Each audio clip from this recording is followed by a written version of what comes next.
Salut à tous, j'espère que vous allez bien. Je m'appelle Mimi et aujourd'hui on va parler de petites astuces pour faire un peu plus d'économie. Donc j'ai rien inventé dans cette vidéo-là, vu que certains conseils sont assez logiques et qu'ils existent depuis longtemps.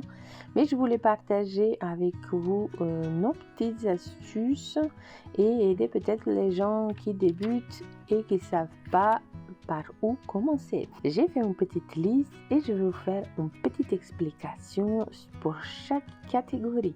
Donc pour nous, le premier, c'était enveloppe budgétaire. Si vous ne savez pas de quoi je parle, je vais vous mettre un petit lien tout en haut, comme ça vous pouvez aller jeter un coup d'œil pour voir un peu plus de précision sur cette méthode-là. Cette méthode-là, elle nous avait permis de bien gérer notre budget et de se rendre compte qu'avant, ce n'était pas le cas du tout. Vis-à-vis les enveloppes budgétaires, tout ce qui est tableau de budget, de défis, etc., vous le plastifiez. Donc ça va vous permettre avec un stylo effaçable, écrire dessus, effacer, écrire et comme ça à l'infini. Donc ce qui est sympa aussi, vous pouvez également personnaliser vos enveloppes vous-même avec des petits cartons que vous allez couper et écrire dessus par exemple la catégorie que vous voulez.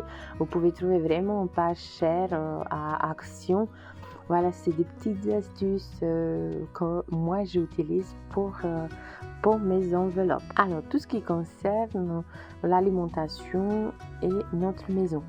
On liste tous les stocks à la maison. Donc, on écrit tout ce qu'on a, un congélateur, frigo, cellier.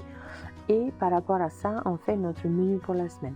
Donc ça nous avait vraiment permis de faire des belles économies, de savoir toujours ce qu'on va manger, ce qui n'était pas le cas avant. Donc ça facilite la vie. Et franchement, pour nous, c'était très bénéfique.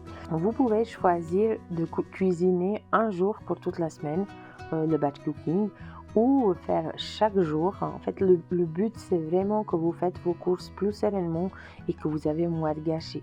Vous pouvez trouver les nombreux menus sur Internet. Je partage aussi mes menus de la semaine sur ma page. Je vous conseille également de cuisiner au maximum et de manger, si vous pouvez, les fruits et légumes de saison, parce que simplement ils sont moins chers. Ce que je vous conseille également, c'est peut-être d'acheter en occasion, parce que ça peut vous faire de belles économies, belles affaires aussi, et c'est écologique. Donc il y a énormément de sites internet qui proposent les ventes en occasion entre le particulier. Dans ce même esprit, pourquoi pas trier et désencombrer votre maison, parce que je pense que vous allez sûrement trouver par exemple les objets que vous n'utilisez plus, ou vêtements que vous n'utilisez plus, ou les chaussures de vos enfants, ou n'importe. Donc n'hésitez pas à le mettre sur internet si vous avez un peu de temps et de le vendre, parce que ça peut être une très belle somme à la fin. Parfois, en changeant les opérateurs téléphoniques, la banque, l'assurance ou le distributeur d'électricité, on peut faire de très belles économies. N'hésitez pas à faire participer vos membres de famille chaque fois que vous faites quelque chose, par exemple le menu pour la semaine. Chacun dit ce qu'il veut les manger, ou ça vous donne des idées, ça le fait réfléchir.